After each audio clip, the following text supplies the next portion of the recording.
Welcome students, स्वागत है हमारे YouTube channel sure success coaching में। और मैं आज क्लास 11 का बुक हमारा है राजनीति विज्ञान, उसी से संबंधित हमारा जो चैप्टर है संविधान क्यों और कैसे।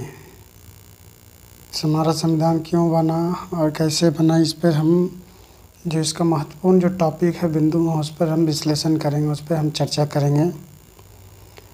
तो जो भी स्टूडेंट्स जिन्होंने अभी तक हमारे चैनल को सब्सक्राइब नहीं किया वो हमारे चैनल को सब्सक्राइब कर लें और बेल आइकन की घंटी को प्रेस कर लें ताकि उन तक लेटेस्ट वीडियोस की अपडेट्स पहुंचती रहे। चलिए अब हमारा जो मुख्य बिंदु है हम उसकी ओर चलते हैं कि पहला हमारा मुख्य बिंदु है कि संविधान क्या है। सबसे पहले ये जानना पड़ेगा कि संविधान क्या है। यदि हम संविधान जान लेंगे तो हम उसके बारे में जो हमारे अधिकार हैं, मौलिक कर्तव्य हैं, उन सभी चीज़ों को जो समझ लेंगे और उसके बाद हम अपने अधिकारों से भी हम वंचित होने से बच जाएंगे। तो सबसे पहले हम जानते हैं कि संविधान क्या है, व्हाट इज़ कॉन्स्टिट्यूशन।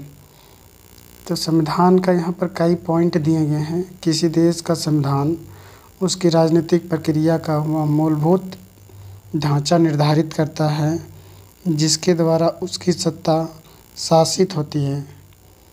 या दूसरा दिया हुआ, संविधान किसी राज्य की सरकारों के तीनों प्रमुख अंगों विधायिका, कार्यपालिका और न्यायपालिका की स्थापना करता है। तीसरा पॉइंट हमारा दिया गया है कि संविधान सरकारों के तीनों अंगों की शक्तियों की व्याख्या करता है तथा साथ ही उनके कर्तव्य की सीमा भी निर्धारित करता है। चौथा पॉइंट हमारा है, संविधान सरकार के तीनों अंगों के बीच आपसी संबंधों तथा उनका जनता के साथ संबंधों का विनियमन करता है। संविधान जनता के विशिष्ट सामाजिक, राजनीतिक और आर्थिक प्रकृति, आस्था और आकांक्षाओं को पूरा करने का काम करता है तथा अराजकता को रोकता है। अब हम जानते हैं कि आखिर संविधान की आवश्यकता क्यों होती है। आखिर किसी देश को चलाने के लिए संविधान क्यों चाहिए। तो संविधान की आवश्यकता कई कारणों से होती है। इनको जान लेना ही बेहतर है कि आखिर संविधान की आवश्यकता क्यों होती है। तो मनुष्य एक सामाजिक प्राणी है, विभिन्न प्रकार के समुदायों से बनता है। समाज विभिन्न प्रकार के समुदायों से बनता है। इन समुदायों में तालमेल बैठाने के लिए संविधान जरूरी है। संविधान जनता में आपसी विश्वास पैदा करने के लिए मूलभूत नियमों का समूह उपलब्ध करवाता है। अंतिम निर्णय लेने की शक्ति किसके पास होगी, संविधान यह बात तय करता है। संविधान सरकार निर्माण के नियमों एवं उपनियमों तथा उनकी शक्तियों एवं सीमाओं को तय करता है। यह एक न्यायपूर्ण समाज की स्थापना के लिए भी न्यायपूर्ण समाज की स्थापना के लिए भी संविधान जरूरी है। अगला पॉइंट हमारा दिया हुआ है कि संविधान सभा का निर्माण क्यों किया गया था, इसके पीछे क्या कारण थी। तो जुलाई 1945 में इंग्लैंड में नई लेबर पार्टी की स्थापना, नई लेबर पार्टी सरकार सत्ता में आई, तब भारतीय संविधान सभा बनने का मार्ग खुला। वायसराय लॉर्ड वेवल ने इसकी पुष्टि की। कैबिनेट मिशन योजना के अनुसार संविधान निर्माण निकाय की सदस्य संख्या 389 थी निर्धारित की, जिसमें से 292 ब्रिटिश भारत के गवर्नरों के अधीन, 11 प्रांतों से 4 प्रतिनिधि, चीफ कमिश्नरों के 4 प्रांतों अजमेर, दिल्ली, मारवाड़, कुर्ग तथा ब्रिटिश बलूचिस्तान से और 93 प्रतिनिधि भारतीय रियासतों से लिए जाने थे। प्रत्येक ब्रिटिश प्रांत के प्रत्येक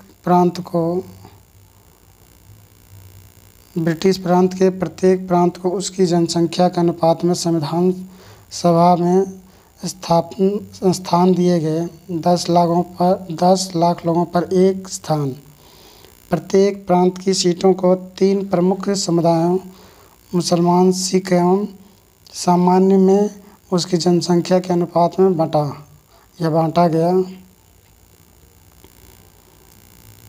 3 जून 1947 को माउंटबेटन योजना के अनुसार भारत पाकिस्तान विभाजन तय हुआ। परिणाम स्वरूप पाकिस्तान के सदस्य संविधान सभा के सदस्य नहीं रहे और भारतीय संविधान सभा के वास्तविक सदस्य संख्या 299 रह गई। संविधान सरकार समूह, न्यायालय एवं अन्य संगठनों के बीच सामंजस्य, तालमेल, विश्वास बिठाता है।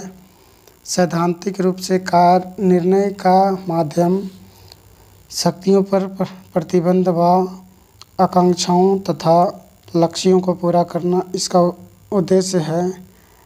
यह अराजकता को रोकता है।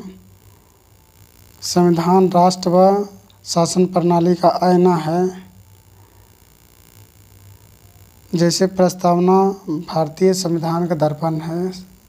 भारतीय संविधान सभा का गठन। कैबिनेट योजनानुसार सभा में 389 सदस्य थे। 292 सदस्य ब्रिटिश भारत के गवर्नरों के प्रारूप में, 4 सदस्य चीफ कमिश्नर के प्रांतों में और 93 भारतीय रियासतों के थे। ब्रिटिश प्रांत के प्रत्येक प्रांत को उसकी जनसंख्या के अनुपात में संविधान सभा में स्थान दिए जाएंगे। 10 लाख लोगों पर एक सीट मिलने का स्थान निर्धारित किया गया। प्रत्येक सीट या प्रत्येक प्रांत के सीटों की संख्या 3 प्रमुख समुदायों मुसलमान, सिख व सामान्य में उसकी जनसंख्या के अनुपात में बांट दिया गया। देशी रियासतों के प्रतिनिधियों के चुनाव का तरीका उसकी विचार विमर्श से तय किया गया। जुलाई 1946 को संविधान सभा के चुनाव करवाए गए, जिसमें मुसलमानों को 73 सीट, कांग्रेस को 199 स्थान, निर्दलीय 11 तथा सिखों के 21 प्रतिनिधित्व निर्वाचित हुए। 3 जून 1947 को योजनानुसार भारत विभाजन के बाद पाकिस्तान के प्रतिनिधि सभा के सदस्य नहीं रहे। संविधान सभा के वास्तविक सदस्यों की संख्या 299 रख गई। संविधान सभा का प्रारूप। तो संविधान सभा का प्रारूप जो गठित किया गया उसको भी हम जान लेते हैं। संविधान सभा का गठन सांप्रदायिक आधार पर किया गया। मुस्लिम ने मुस्लिम को चुना, सिख ने सिख को चुना, अन्य प्रांतों या संप्रदायों और सामान्य वर्ग भी शामिल थे। संविधान सभा के लिए अप्रत्यक्ष चुनाव प्रणाली को अपनाया। संविधान सभा में कांग्रेस की प्रमुखता थी तथा विरोधी दल के सदस्यों की संख्या नाम मात्र थी। 9 दिसंबर 1946 को संविधान सभा का अधिवेशन प्रारंभ हुआ। डॉक्टर राजेंद्र प्रसाद संविधान सभा के अध्यक्ष चुने गए तथा प्रारूप समिति के अध्यक्ष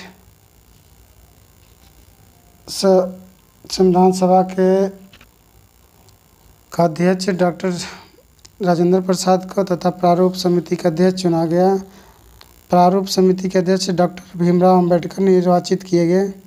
13 दिसंबर 1946 को पंडित जवाहरलाल नेहरू ने संविधान सभा का उद्देश्य प्रस्तुत किया। इस उद्देश्य प्रस्ताव को संविधान सभा ने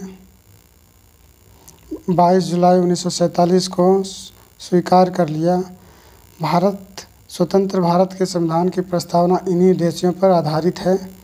22 जुलाई 1947 को संविधान सभा द्वारा राष्ट्रीय ध्वज अपनाया गया।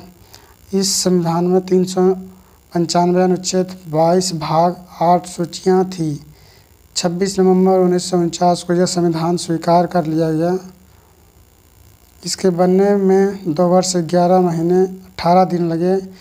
विभिन्न मुद्दों के लिए इसकी 8 कमेटियां बनी थी। संविधान सभा ने भारत के लिए संसदीय शासन व्यवस्था तथा संघात्मक व्यवस्था को स्वीकार किया। 26 जनवरी 1950 को संविधान लागू कर दिया गया। संविधान का स्रोत। तो भारत का संविधान जो बनाया गया है उनको कहाँ कहाँ से एडॉप्ट किया गया, कहाँ कहाँ से कौन कौन से चीज़ों को भारत के संविधान में निहित किया गया। तो सबसे पहले हम जानते हैं कि 1935 का भारत का संविधान अन्य देशों की सैद्धांतिक प्रणाली, 1928 की नेहरू रिपोर्ट जिसमें संघ सरकार की स्थापना की जाए, केंद्र शक्तिशाली हो इत्यादि, क्योंकि नेहरू ने 1935 में ही भारत के एक संविधान को बनाकर रेडी कर लिया था। दूसरा है ब्रिटिश संविधान। ब्रिटिश संविधान के अंतर्गत भारत का संसदीय स्वरूप होगा, संवैधानिक संविधान को आधार माना जाएगा और उसके आधार पर ही चुनाव कराए जाएंगे। कानून के अनुसार शासन विचार विमर्श करने के लिए विचार विमर्श किया जाएगा। विधायिका का अध्यक्ष पद का चुनाव किया जाएगा विधायिका के लिए और उसकी भूमिका महत्वपूर्ण होगी और कानून निर्माण की विधि भी उन्हीं की होगी। अगला जो दिया गया अमेरिका का संविधान, तो मौलिक अधिकारों की सूची और न्यायिक पुनरावलोकन, शक्तियों की स्वतंत्रता, ये सारे जो पॉइंट हैं हमारे, ये अमेरिका के संविधान से लिए गए हैं। अगला जो पॉइंट है आयरलैंड का संविधान। तो आयरलैंड का जो संविधान है उसमें राज्य के नीति निर्देशक तत्व और उसके सिद्धांतों की व्याख्या की गई है।